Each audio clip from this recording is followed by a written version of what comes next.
सधैँ म तपाईँलाई मेरा यी ओठले सधैँ म गाउनेछु गीत तपाईँको बाँचुन्जेलसम्म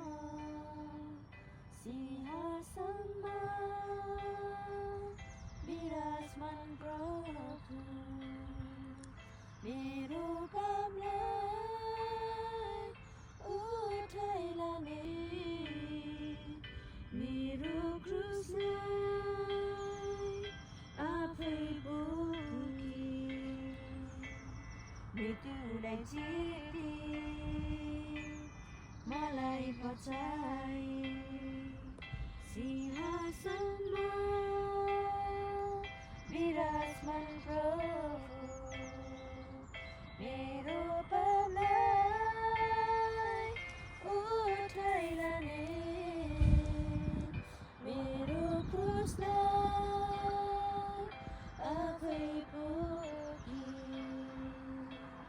मृत्युलाई जिती मलाई बचाए।